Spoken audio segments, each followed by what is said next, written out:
Hello, everyone, and welcome to episode 1 of the Respecting the Beer podcast. My name is Gary Art, and with me today are the proprietors of the McFleshman's Brewing Company in Appleton, Wisconsin, Bobby Fleshman and Allison McCoy-Fleshman. How are you guys doing? Great.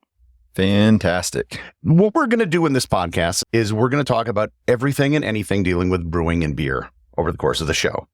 But for the first episode, we kind of want to establish the origin story, just like you do in any good movie in the Marvel Cinematic Universe, and how you get to a point of running a brewery, how you set one up from becoming just a fan of beer and brewing. Because it's an interesting story. I think a lot of people may see themselves in it. Maybe they're home brewers. Maybe they just love beer. And how do you get from that point of a passion for beer to turning it into something real, where you're making beer on a regular basis and selling it to the public? So where does this begin? How do you go? What is the starting point? Okay. First of all, thanks, Gary, and my team here for putting this together and having such a wonderful voice to introduce us. Where does our story begin? Maybe it's my introduction to beer in general. Maybe it's where I was living on a farm in 1980. I was 4 years old. We had, I want to say 8,000 acres of wheat fields. And so we brought crews through and they harvested this wheat. And at night they would play quarters. And if you guys are familiar with quarters, it's a game where you put quarters into a bowl by bouncing them. And then there's rules by which people drink around the table. I remember being 4 years old, one of my earliest memories, and my parents were around the table and there were these styrofoam cups and they were drinking something. I was interested. These were people that I met in the summertime and they would come and go each year. And I wanted to be involved, wanted to play this game. So at some point they said, give him a shot. And they gave me a quarter, explained it to me, and I bounced a quarter in a bowl. And they said, oh, okay, so right. We're going to have to play by the rules. So they gave me some beer. It was some Coors Original or Banquet, made famous by Smokey and the Bandit movie. And anyway, they gave me the tiniest amount, probably no more than an ounce. But I remember the taste still. And I remember being smitten by it. And fast forward to where we are today, I think I've always had a love for beer, but that was an awkward moment for everyone in the room. I related to an episode of King of the Hill where they gave Bobby a carton of cigarettes to convince him that he didn't want to smoke, and then he became hooked on it. It wasn't as extreme as that, but I related to that moment. But I mean, it's hard to know where to start. But that beer is something that's sort of been in my blood, even though my family wasn't the family of brewers per se. We were from Oklahoma, and so not even from a brewing region. And so you're a 4-year-old beer drinker, and where do you go from there?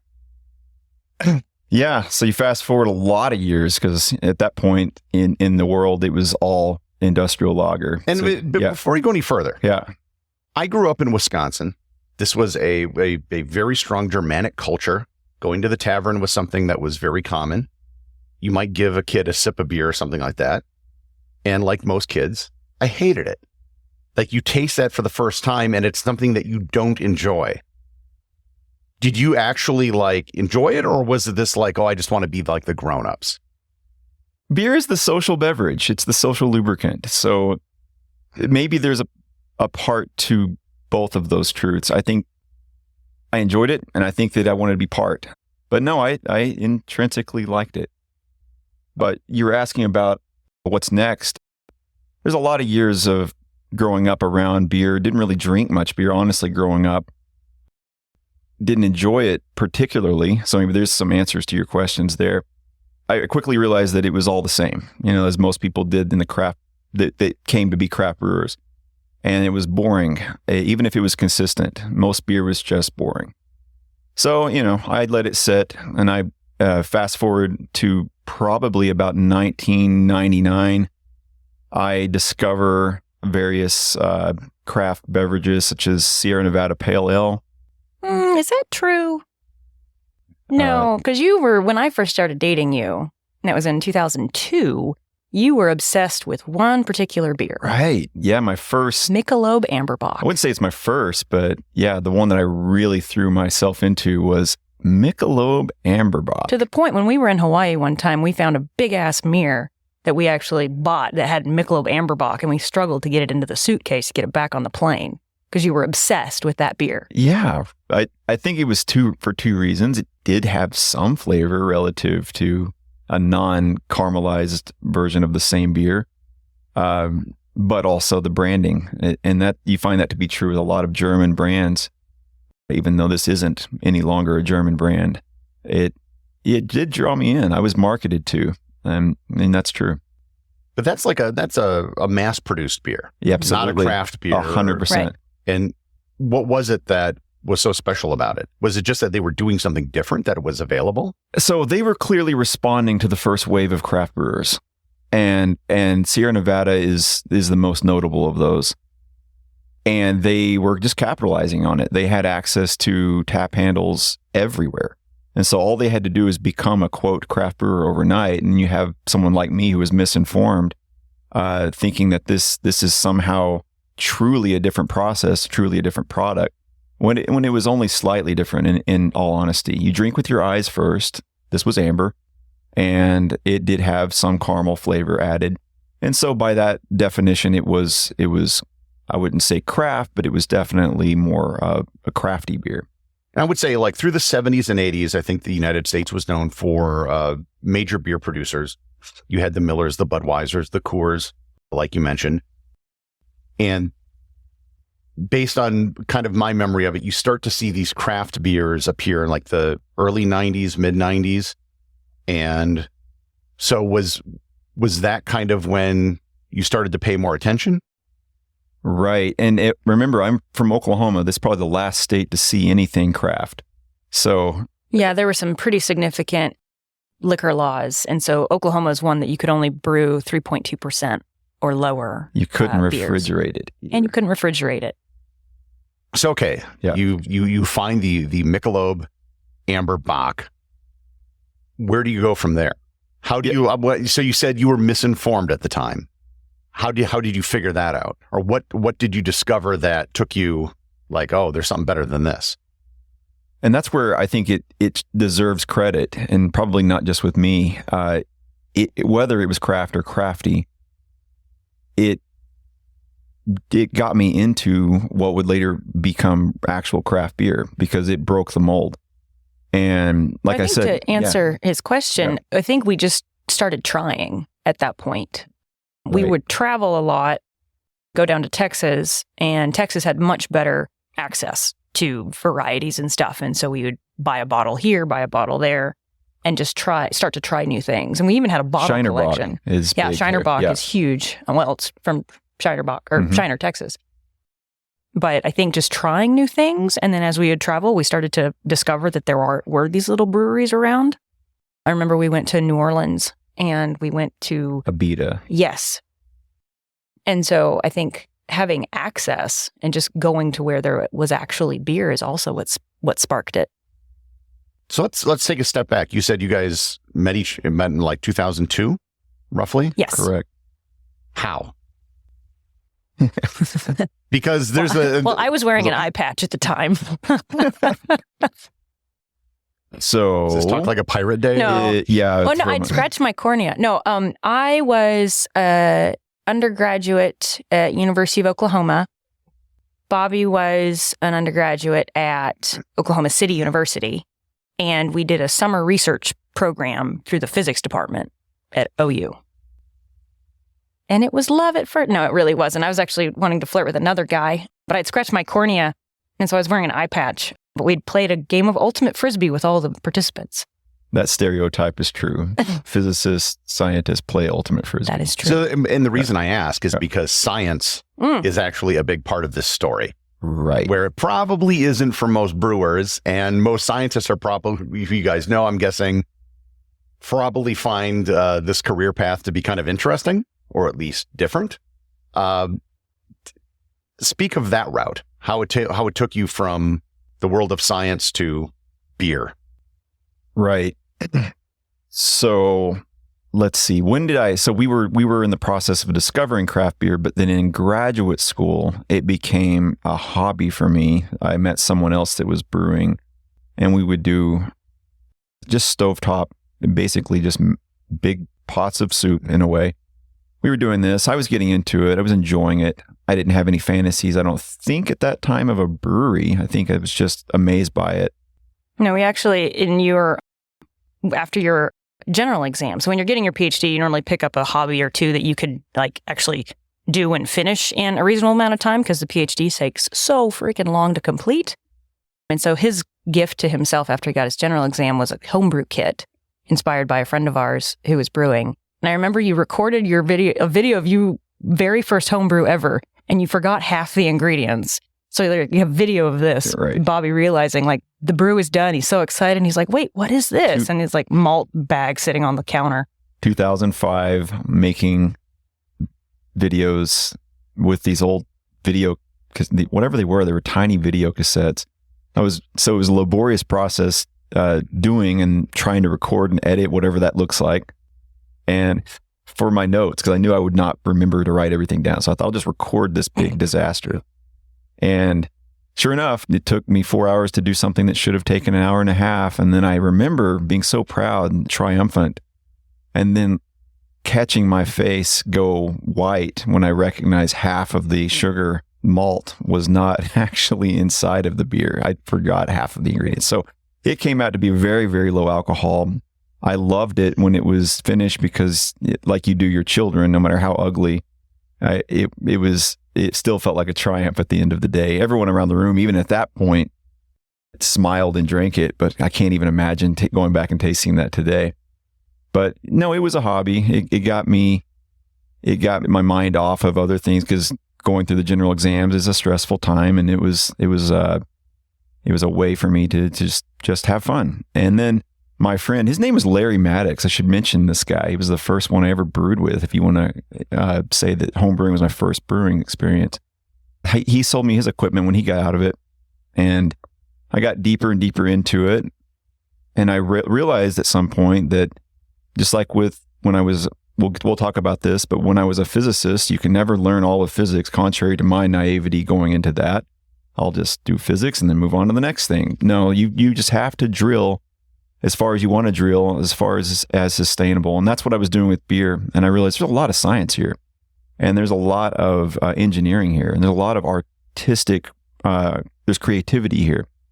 There's a million different disciplines that come into play. And then when you open a business, you get into marketing and sales and advertising, and you have to consider all these things and how far you can push yourself, how much you can absorb and execute on. But I was, enjoying it more and more. I can fast forward even a little farther to explain why I went as far as thinking about opening a brewery. You said you're studying physics. Yeah. You're not studying food science. You're not studying organic chemistry, something that would seem to be a more, something closer related to brewing beer. What were you studying? Right. I was studying to be a planetary scientist. I went that way by way of astrophysics. My university, the University of Oklahoma, is where I got my PhD officially. But my thesis advisor was from Boulder, Colorado. So I lived in Boulder. It's a long commute. It's an 11-hour commute. But it was actually quite fun for me to go back and forth too. Lots of ski trips. So I was studying to be a planetary scientist. I studied galaxies. I did some on solar evolution. I did various different projects along the way. You started out on cosmology, actually. Cosmology, that was the summer research which was when we met. Looking at supernova. And there are a lot of things that I did back in the day, to find my way in the field. But I found an advisor that worked with NASA that lived in Boulder. Her name is Fran Bagenal. And she still works with the Division of Outer Planets for NASA. So all the gas giants outside of Mars orbit. I met her at a meeting. I funded my own way to a meeting and met up with her, and we became good friends. She's an expat from England, and she has very particular taste in beer.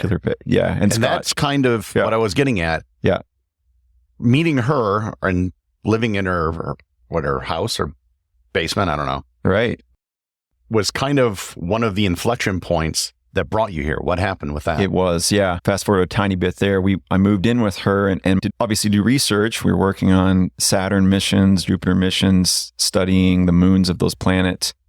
But that was sort of by day. That was the day job. The weekend job was making beer in her basement. So that was paying my room and board. I didn't ever spend a dime to live downtown Boulder. And if you guys have ever been to Boulder, you'll know how expensive and how awesome of a community it is. But for me to live essentially for the cost of making 10 gallons of beer a week in someone's basement was a pretty awesome experience. I got to do that and then be immersed within a really awesome culinary and brewing scene in that region. You run into places like Avery Brewing Company, which was just a bike ride away, and that's a really fantastic brewery out there. Another one that no one's heard of, Asher Brewing, amazing. Go up the road, you go to the home of Fort Collins, Dale's Pale Ale, and I'm thinking of Oscar Blues. And then up from there, you go to you find New Belgium, and then one of my favorite breweries in the world is Odell. Those are some places I was starting to discover what real beer was. So I had, yeah. Not only that, we were discovering what breweries were. Right. Because in Oklahoma, there were really 2, maybe 3.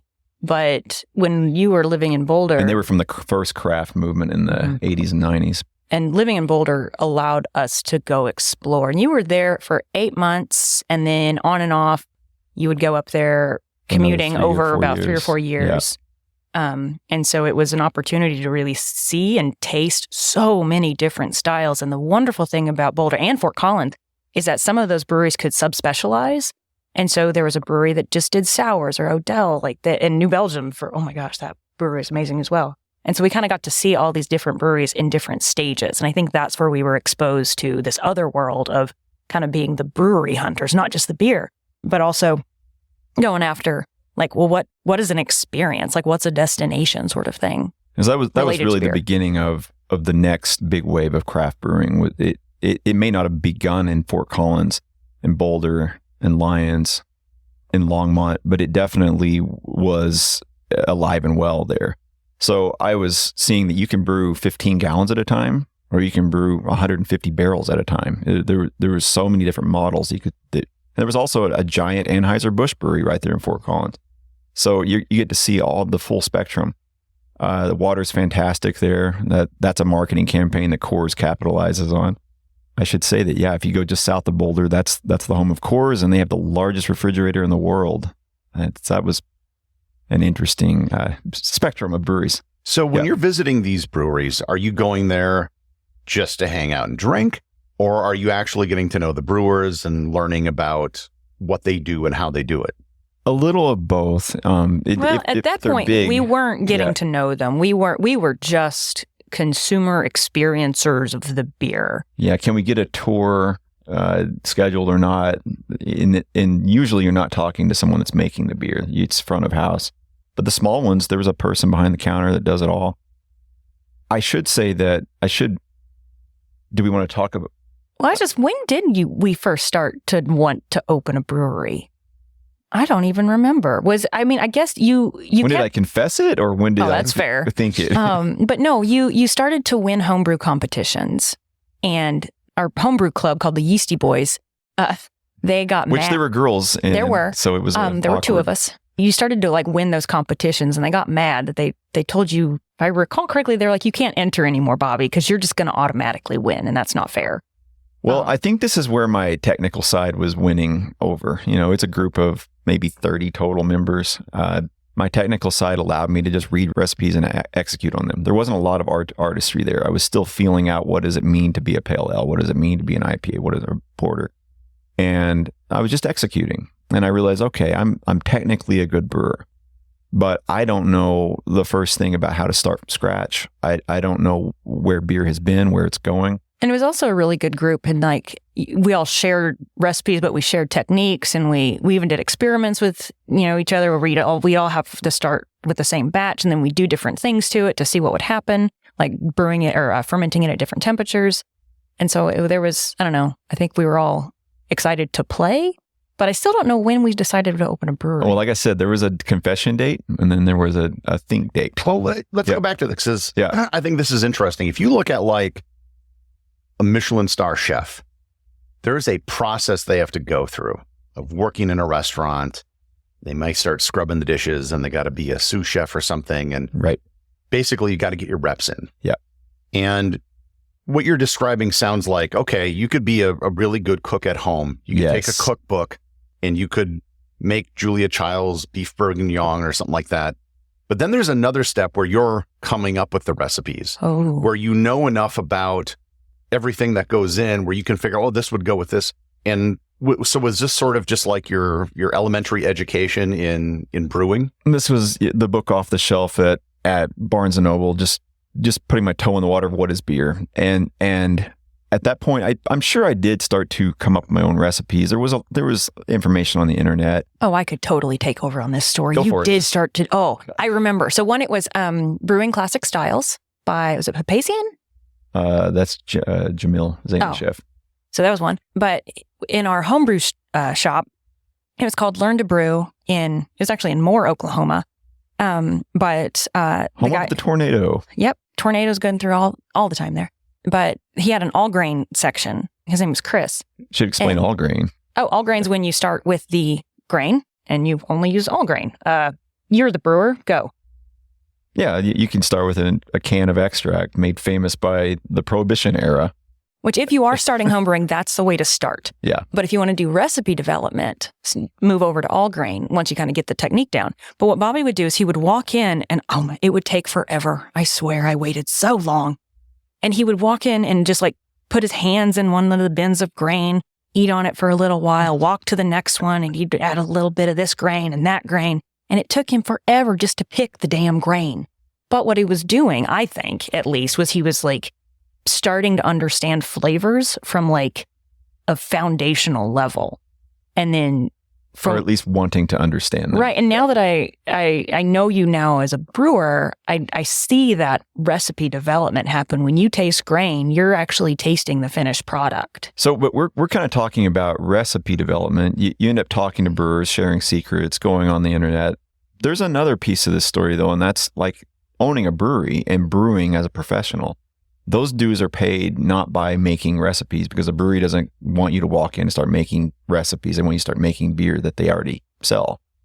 There was a German brewery a few miles north of our house in Oklahoma, and a really good one. It had been there since, I think, the late 80s, and it was fantastic. It's called Royal Bavaria, and it's in the absolute middle of nowhere. Yeah, I recommend anyone finds yourself in Oklahoma City for a layover, just drive a few miles south. It's worth it. They had a 10-barrel copper-clad brewing system built in Germany, which is just exactly like we have here in the end. Maybe that inspired me to open the brewery we have, or use the equipment we have. I wanted to know how they were making beer that tasted like that. So I'd kind of gone, this is backing up a little bit from the Boulder story. This is before I even met the people from Boulder. I wanted to know how beer like that can be made. You know, German lager from the source is just incredible. And I still think about the smells and the taste of that restaurant and that brewery. So anyway, I started to get closer to that group. They sold at some point in the early 2000s, and I got to know the new owner and the new brewer at the time as they were transitioning.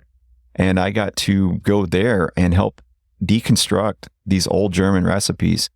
And we're brewing and we're doing tank cleaning and we're milling grain and it's not a huge brewery at all. But when it's just a couple guys on small equipment, you get to know a lot about production brewing. Fast forward from that, there's a big brewery in Oklahoma City that I got connected with through that network, and I was washing kegs and hand canning inordinate amounts of product through rudimentary equipment. We had a boil kettle that was, I can mention this brewery because, they did what they did because they didn't have quite the resources they do today. It's Coop, C-O-O-P, or Co-op, depending on how you might, it looks like Co-op, but we always say Coop. They're a great brewery, fantastic IPA brewery in Oklahoma, and I wanted to get to know them. I should add that you are doing this at the same time as you're still finishing your PhD. So normally you would leave at like 4 a.m. to drive up into the city to go to Coop, and then you'd come back, and then you'd actually go. I would be filling kegs and washing kegs. One side of the room, I'd be washing kegs, maybe, one at a time, obviously, on a keg washing machine. But on the other side of the room, I have 8 of them filling at a time. So I'm over here filling, and I'm washing, I'm filling, I'm washing. And this is all before I go to class at 8 to finish my dissertation and so on and so on. So was this a part-time job, or was this sort of your way of becoming an apprentice? Yes and yes. Yeah. It was my way. I said, hey, I'll work for free. I need the experience. And they put me on the lowest rate because breweries don't have money. It's not like they can just but I earned the money, and I was milling grain, and I can explain this in a future episode, but we were hand canning and crazy amounts of beer there.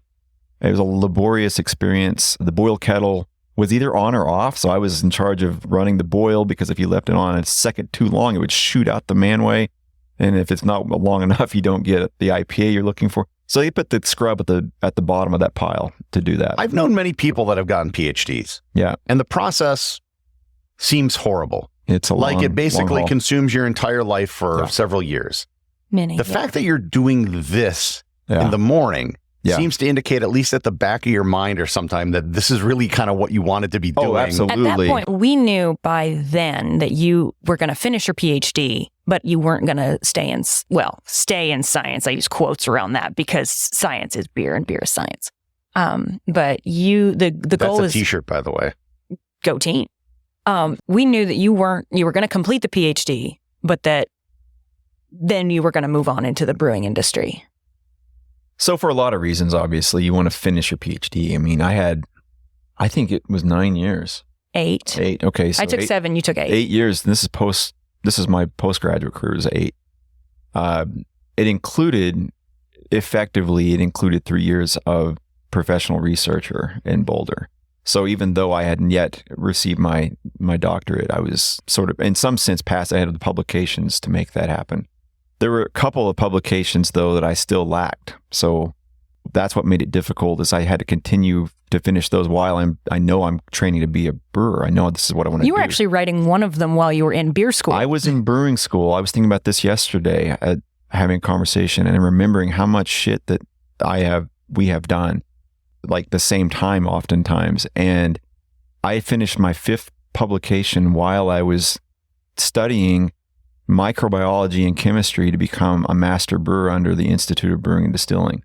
So my mind was being just pulled in so many directions to think that I was able to do that. And I think it was only because we lived apart at that time. I lived in California and Allison lived in Oklahoma, that I think both of us professionally were doing quite well at that moment. That's true. No distraction. Mm-hmm.